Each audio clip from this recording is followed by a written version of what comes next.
शेतकऱ्यांना सरसकट कर्जमाफी तसेच दिव्यांग बांधवांच्या विविध प्रलंबित मागण्यांसाठी शासन व प्रशासनाने लक्ष वेधण्याकरिता महाराष्ट्र नवनिर्माण सेनेच्या वतीने दिनांक 29 मे रोजी सकाळी 10:30 वाजता डॉ. बाबासाहेब आंबेडकर चौक येथे रस्ता रोको आंदोलन करण्यात असल्याची माहिती मनसेचे माजी जिल्हाध्यक्ष मनीष भास्कर डांगे यांनी दिली आहे। या आंदोलनामध्ये शेतकरी व दिव्यांगांच्या विविध मागण्यांचा समावेश करण्यात आला असून यामध्ये शेतकऱ्यांना सरसकट कर्जमाफी देण्यात यावी, दिव्यांगांना दरमहा 6,000 रुपये मानधन मंजूर करण्यात यावे, तसेच सक्षम वैद्यकीय मंडळाचे प्रामाणिक केलेल्या दिव्यांगत्व प्रमाणपत्राद्वारे लाभार्थ्यांना सप्टेंबर 2026 अखेरपर्यंत सर्व शासकीय योजनांचा लाभ देण्यात यावा अशी प्रमुख मागणी करण्यात आली आहे। याशिवाय तात्पुरते दिव्यांग प्रमाणपत्र असलेल्या लाभार्थ्यांना संजय गांधी योजना व इतर शासकीय योजनांचा लाभ मुदत संपेपर्यंत सुरू ठेवावा, राष्ट्रीय कुटुंब अर्थसहाय्य योजनेतील दारिद्र्य रेषेच्या प्रमाणपत्राची अट रद्द करावी, तसेच दिव्यांगांना रोजगारासाठी शासन निर्णयानुसार 200 चौरस फूट जागा उपलब्ध करून द्यावी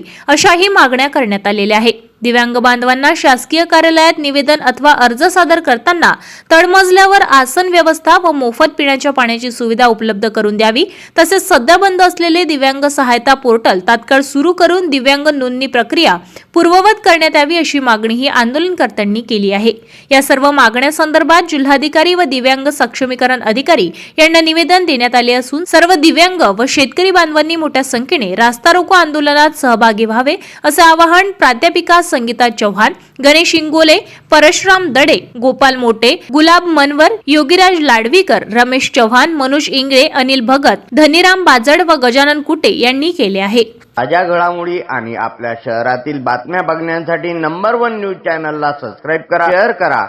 आपल्या प्रतिक्रिया कमेंट बॉक्स मध्ये द्या। आपल्या बातम्या नंबर 1 न्यूज चॅनलवर बघण्यासाठी 99 21 58 96 63 या व्हॉट्सअपवर मेसेज करा।